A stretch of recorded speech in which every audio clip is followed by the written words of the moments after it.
A paz do Senhor. Hoje nós vamos começar uma nova série de reflexões aqui na Casa de Operação para falar sobre a carta do apóstolo Paulo a Tito. É isso que nós vamos falar nos próximos 3 dias. Serão 3 encontros, hoje é o primeiro, semana que vem o capítulo 2 e na próxima semana, na outra, o capítulo 3. Bom, o apóstolo Paulo, ele escreve as suas cartas e geralmente ele destina a um grupo de irmãos que se reuniam em determinadas cidades. Então você encontra, por exemplo, a carta de Paulo aos Colossenses, carta de Paulo aos Filipenses. Isso é um grupo de irmãos. Era uma casa onde eles se reuniam e ali se formou uma igreja. E além destas cartas, chamadas cartas, epístolas gerais do apóstolo Paulo, existem as cartas pastorais. Então nós temos 2 cartas, ou 2 pastores que Paulo escreve. Primeira e segunda carta a Timóteo e esta carta a Tito. Quem que era Tito? Tito era um pastor. Tito era um líder que o apóstolo Paulo tinha levantado para tomar conta de uma cidade chamada Creta.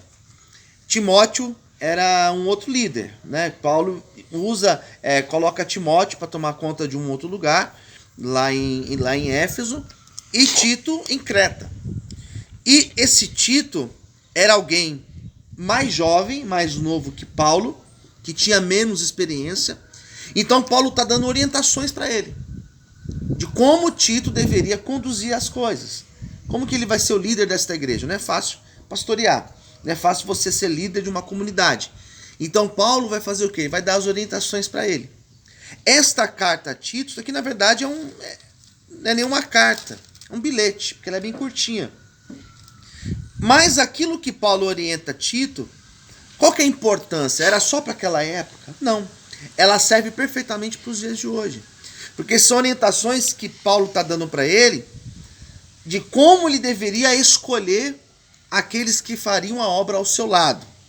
Quais características esses homens deveriam ter?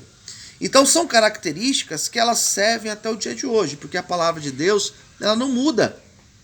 As orientações que Paulo deu para Tito são orientações que até hoje nós devemos seguir. Por isso que é importante.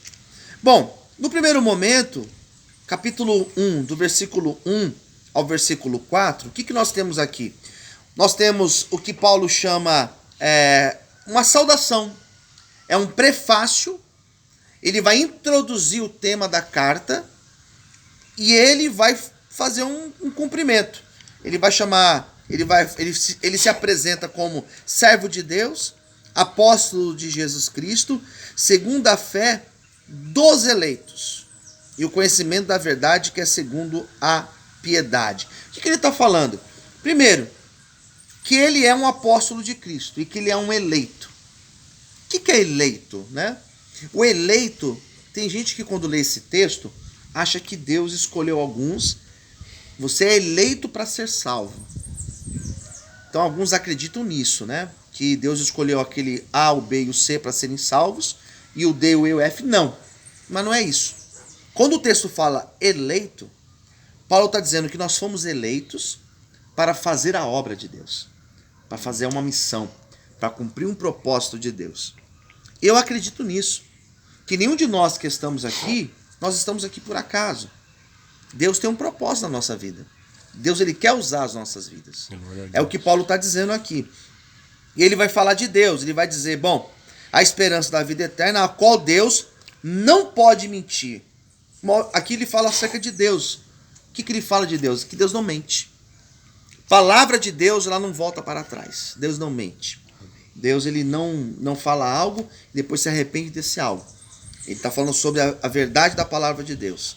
Mas o seu tempo manifestou a sua palavra para a pregação, que foi confiada segundo o mandamento de Deus, nosso Salvador. A Tito, olha como ele chama Tito, o meu verdadeiro filho. Aqui não é filho carnal, né? A gente sabe que é um filho numa expressão que ele usa, né? Segundo a fé comum. Graça e misericórdia e paz da parte de Deus e da do Senhor Jesus Cristo, nosso Salvador. Ele vai falar o quê? Tito, eu te deixei em Creta para você tomar conta da igreja, e para você levantar presbíteros, líderes para estarem ao teu lado. Você tem que colocar pessoas ao teu lado para fazerem a obra contigo. Tu falou certo, Paulo, mas e aí, como que eu escolho essas pessoas? Qual que vai ser o parâmetro para escolher? Daí Paulo começa a dizer quais são as características.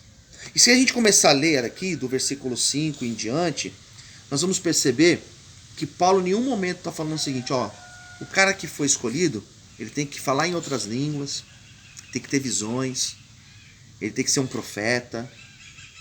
Paulo não coloca como necessidade para alguém fazer a obra ter habilidades que sejam habilidades, digamos, de um dom divino.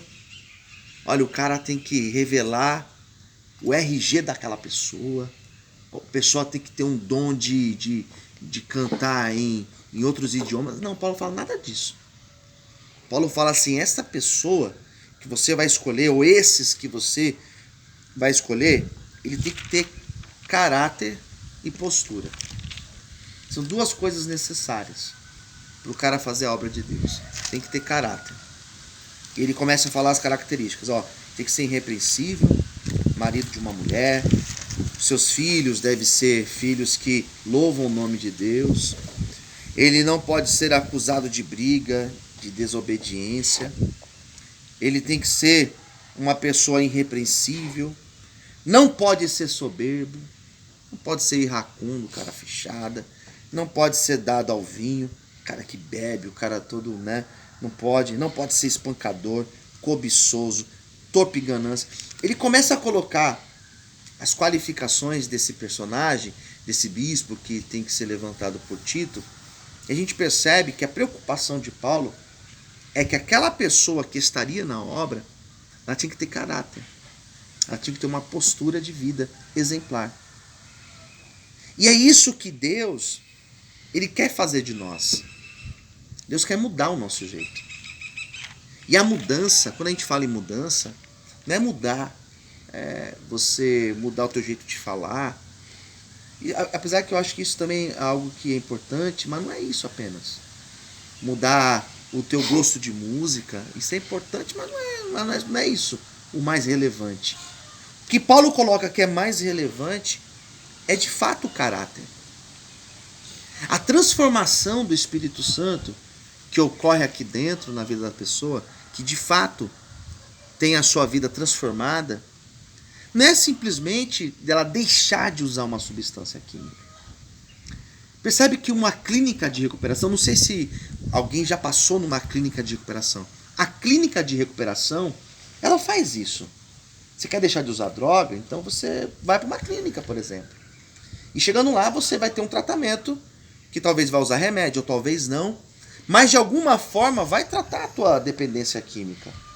A nossa função aqui dentro, esse lugar aqui, não é somente tirar a pessoa da substância química. Aqui é ideal para isso também, porque aqui é um lugar que você está isolado. Mas a função também não é só isso. A nossa função é dar para vocês essa palavra que está na mão de vocês. Amém. Porque esta palavra aqui, ela muda o caráter da pessoa. Glória a Deus, eu creio. O cara roubava, não vai roubar mais. O cara, ele era um cara ganancioso, queria dinheiro, queria muito, e ele vai mudar pela palavra. Porque não é o pastor que muda. O que muda é a palavra de Deus. Então o que Paulo coloca para Tito é isso. Esses daí, Tito, você tem que observar se esses são homens que vivem a palavra. Então a nossa função aqui não é simplesmente pegar você e tirar você da substância química. Eu acho isso importante. Porque a substância química, ela mata, ela prejudica, ela te tira do seu raciocínio, ela pode te levar a cometer um crime. Mas a nossa função, que é muito maior do que isso, é te levar a compreender a importância da palavra de Deus. E se Tito conseguisse passar isso para aquelas pessoas, para aqueles homens, né, para aqueles que fariam a obra, Tito teria bom êxito na sua missão. Então Paulo fala assim, olha, perceba esses, que eles têm que estar fundamentados na palavra. Amém. Lá naquela região de Creta, era uma região que ela trazia problemas para Paulo. Aqui Paulo começa a falar, ó, versículo 10. No 9 ele fala assim, eles têm que ser firmes e eles têm que ser fiéis na palavra conforme a doutrina. Eles têm que viver na sã doutrina. Então Paulo está falando assim, eles têm que viver a palavra. Sabe por quê? Vou explicar por quê. E ele vai contar aqui no versículo 10. Tem muitos lá em Creta que são desordenados. São enganadores. Eles pegam a palavra e eles distorcem. Aqui ele fala assim, os da circuncisão. Quem são os da circuncisão? Eram judeus que estavam lá em Creta. Os judeus fugiam de Jerusalém por causa da perseguição lá, foram para Creta, e esses judeus estavam com umas ideias tudo aguçadas. Uma hora eles achavam que para ser cristão tinha que ser judeu, então se o cara não fosse judeu não podia ser cristão, então tinha todos esses problemas. O que Paulo está dizendo? Não, você tem que andar na palavra. Porque se a pessoa está andando na palavra, ninguém vai enganar ela. Ninguém vai tirar ela do propósito verdadeiro. Amém. Então a gente percebe que hoje em dia existem igrejas que não pregam a Bíblia. Existem igrejas que falam muito mais de dinheiro, muito mais de conquistas na vida, material, do que da própria palavra. O que liberta é a palavra, né? É o que Paulo está orientando a Tito. Um deles, o seu próprio profeta, disse que os cretenses são mentirosos, bestazuns, ventres preguiçosos. Esse testemunho é verdadeiro, portanto, repreende-os severamente para que sejam salvos na fé. Paulo está falando assim, olha, aqueles que estão fora da palavra, repreenda eles, para que eles sejam salvos. Amém. Sendo assim, todos têm a condição de serem salvos, desde que sejam repreendidos e que eles aceitem a repreensão. Tem pessoas aqui dentro que passaram aqui conosco e parece que não é o caso de vocês, porque parece que vocês são pessoas acessíveis, que a gente conversa, que a gente corrige e aceita ouvir uma correção, né?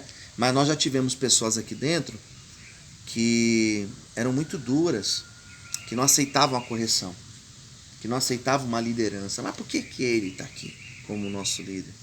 E não aceitavam uma correção. E o que acontece quando a pessoa não aceita a correção? Ela não se transforma. Ela não se deixa mudar. Então Paulo está dizendo o quê? Corrige eles. E se eles aceitarem a repreensão, eles também vão ser salvos. Amém. É como vocês. Não importa a vida que vocês tiveram lá fora, não importa a caminhada que vocês tiveram, aqui dentro nós somos todos iguais. Eu, como pastor que venho aqui ministrar, estou igual a vocês aqui. Mesma coisa. Na mesma situação. O irmão do lado, que também está aqui, ou há mais tempo ou há menos tempo que você, igual. E nós estamos aqui para sermos repreendidos pela palavra, porque esta palavra é que nos livra da morte e nos leva à salvação. Tá certo? É o que Paulo fala. Não dando ouvidos a fábulas judaicas, nem a mandamentos de homens que se desviam à verdade. Não sai ouvindo aí essas fábulas, né? Esses contos aí. Meu, fica na palavra. Fique na palavra. Amém. A orientação de Paulo para Tito é aqui, ó, fica na minha palavra. Se vocês querem ser bem-sucedidos aqui dentro, faça desta Bíblia que vocês estão hoje aí a melhor amiga de vocês. Leia todo dia. Pastor, mas se eu não entender muito bem, se você não entender tudo muito bem, não tem problema. Mas você está lendo. E o Espírito Santo vai te ajudar a compreender. Glória a Deus. Pega para ler. Pastor, mas e se eu não tenho... Porque às vezes a gente lê algumas coisas, se não tem alguém para chegar e explicar para vocês, talvez fique até confuso. Mas leia. Teve coisas que eu li há 20 anos atrás que eu não entendia. E hoje eu consigo entender um pouco mais. Então leia. Faça da Bíblia o melhor amigo de vocês aqui dentro. Amém. Tá bom? Todas as coisas são puras para os puros, mas nada é puro para os que estão contaminados e infiéis. É igual você pegar, vamos imaginar aqui uma situação. Você pega um copo, uma jarra de suco, uma jarra de um suco bem feito, tudo limpinho, tudo organizado, né? E você coloca aqui, vamos servir. E cada um pega um copo. O suco tá bom. O meu copo tá limpo. Se o teu copo não tá limpo, não adianta o suco tá bom, se o teu copo não tá limpo. Eu vou tomar, mas na hora que eu for te servir, o teu suco vai ficar ruim. Mas peraí, mas não é o mesmo suco? É, mas o que tá diferenciando? O copo. Paulo tá dizendo o quê? Que não adianta a pessoa estar contaminada e ouvir a palavra. Ela tem que ser limpa. O processo aqui dentro é um processo que nós chamamos de regeneração. Isso aqui é uma limpeza. A santidade, esse processo de santidade, de purificação, ele não ocorre num passe de mágica. Você não entra aqui e daqui a meia hora, quando você dá a volta e sai pela outra porta, você está curado, limpo. É um processo. Hoje você está melhor do que ontem. Semana que vem, quando eu vier aqui na próxima quinta ou na próxima sexta, você vai estar melhor do que hoje. Amém. Assim eu espero. Amém. Por quê? Porque você está sendo purificado. Amém. E o que está limpando você? Não é você tomar banho. O que está limpando você é isso aqui, ó. É a palavra de Deus que você está ouvindo. É o louvor. É você parar aqui às vezes, porque aqui é um lugar tranquilo para você fazer isso. Você parar às vezes e falar, caramba, meu, tô pensando aqui. Puxa, eu perdi muito tempo na minha vida. Eu tô aqui com 20, eu tô aqui com 30 anos, eu tô aqui... Cara, eu preciso mudar esse negócio. Me ajuda, Deus. Então aqui é um lugar que você pode pensar nessas coisas. Não só pode, mas deve pensar. Analisar. E chegar a essa conclusão, eu preciso realmente uma nova vida. E a palavra tem esse poder de nos fazer isso, né? Daí Paulo fala no 16: confessam que conhecem a Deus, mas negam com as suas obras. Isso aqui é forte. Não adianta eu chegar para você, eu amo a Deus, eu conheço a Deus, eu sou servo de Deus, se a minha obra não mostra isso. Então aqui dentro já aconteceu muito disso. Muito. Do pastor estar aqui dentro, e enquanto eu estou aqui, a pessoa está aqui louvando, está aqui com a Bíblia, lê o versículo e ora. E o pastor dá as costas, a pessoa é uma outra pessoa. O que está mudando? Não está mudando nada.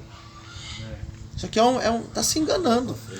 Não adianta falar, confessar, eu amo a Deus.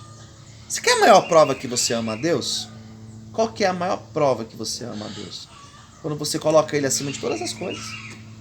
Quando você ama o teu próximo como a ti mesmo. Pronto. Então eu falo, eu amo a Deus. Eu vejo o cara ali no chão, piso no pescoço dele. Eu falo que eu amo a Deus. Eu vejo o irmão com frio, eu não pego minha blusa e dou para ele. Então a nossa obra e a nossa fala, elas têm que andarem juntas. Quando eu falo algo, como que se chama isso? Você falar algo e você não praticar. Isso se chama, o Kleber falou aqui a palavra hoje, hipocrisia. Isso é hipocrisia. Você tem que ser um cara bom, você tem que ser um cara que ajuda. Mas eu não ajudo ninguém. Hipocrisia. Você tem que perdoar o teu irmão quando ele te ofende. Mas eu não perdoo. O que eu estou sendo? Estou sendo hipócrita. Então Paulo está dizendo o quê? Que as nossas obras, elas não podem negar aquilo que nós falamos. Então não adianta a gente falar uma coisa e as nossas obras não praticarem. Então Paulo falou para Tito, Tito, observa isso. Se o cara fala demais, mas não pratica, não coloque ele para fazer a obra, não. Coloque pessoas que falam, mas que fazem aquilo que elas falam. Amém. Tá certo? Amém. Com essa palavra de hoje, que Deus abençoe. Vamos aplaudir o Senhor mais uma vez.